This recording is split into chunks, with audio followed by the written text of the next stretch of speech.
So Marco Rubio has been sticking it out in the Republican primary race, hoping that he'll get a bump by winning his home state of Florida, but it doesn't look good. So he hosted what was supposed to be this huge event at a stadium in Florida, in the minds of his staff, his campaign. By this point, Marco Rubio would be tied or leading the Republican race, and he'll come to Florida to do this rally. It'll be a jam-packed stadium. They probably had it in mind thinking of like Obama, how Obama, whenever he gave a speech anywhere, it was, oh my God, it was so packed. By the way, Bernie Sanders today has amazingly packed stadiums. But they go to Florida. They set everything up. They're ready for this rally. They're like, yes, let's do this thing. Let's make a comeback and let's have it here in my home state of Florida. So what was the result? Let's take a look.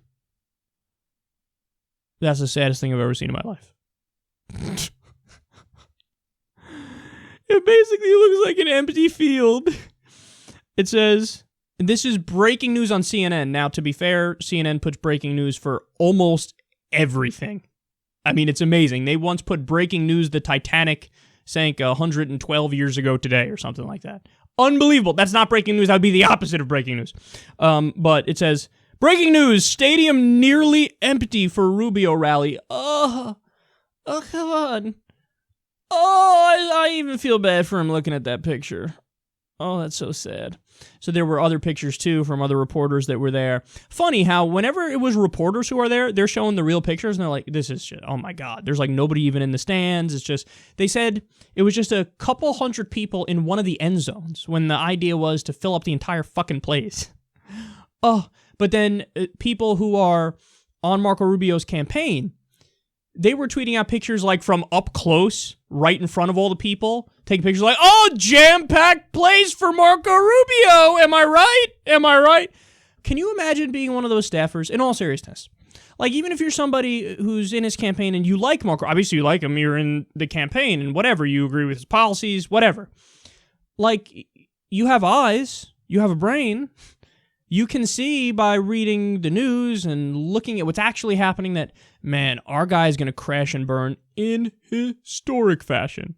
And the thing is, it's not like Rubio's not Martin O'Malley in the sense that kind of going into the Democratic race, Martin O'Malley was like, everybody's like, okay, go away. Like, you're not expected to win. Nobody even knows why the fuck you're running. You may have been a good politician in 1993, but your fake way of talking, it just doesn't work.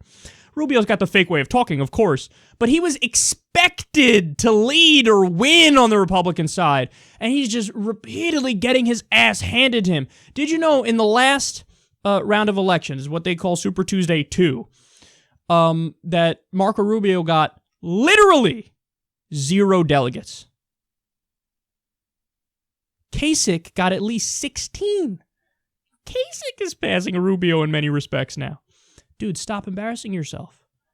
You have to wrap it up. You have to wrap it up. Trump said something the other day. This got some headlines, but it's true. He's like, if Rubio doesn't drop out before Florida, his political career might be over. Because people are they're gonna see a loser. What a loser! He can't even win his home state. He might not even come in second in his home state. Dude, stop the pain. Stop the embarrassment. Now, here's the thing. Like I mentioned before. If he doesn't drop out before Florida, you know what the reality is? The establishment, his donors may have told him, I need you to stay in, I need Kasich to stay in, I need Cruz to stay in, because we're going to try to stop Trump from getting the required number of delegates to be the nominee and then try some tricky shit at the convention where we do a brokered convention or something like that. So that might be the idea. That might be why he's staying in. In fact, I think that if all these guys stay in, that's almost certainly what happens. But he's going to be thoroughly embarrassed in his home state. Dude, if I'm him, on just a human level now, like putting aside how stupid I think he is and ridiculous and non-substantive, on a human level, just stop the embarrassment. Stop the embarrassment. I guess it all goes back to when he glitched out, but then again, he never really had traction to begin with.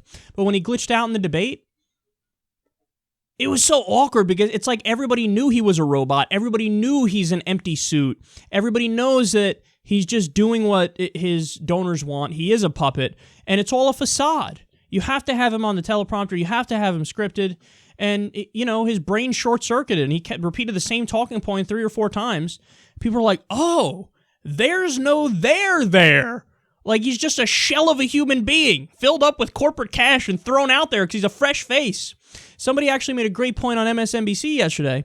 They said Rubio offered the establishment the opportunity to show somebody new in name, right, or new in terms of the unnecessary things, the irrelevant things, the shell, like, oh, look, his last name is Rubio.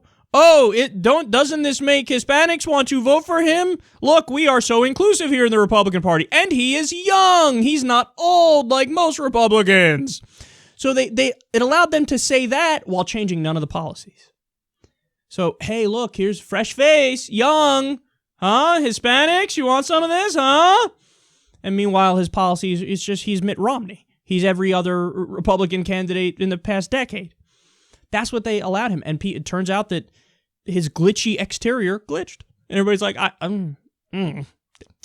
something tastes weird. I'm not interested. Go away.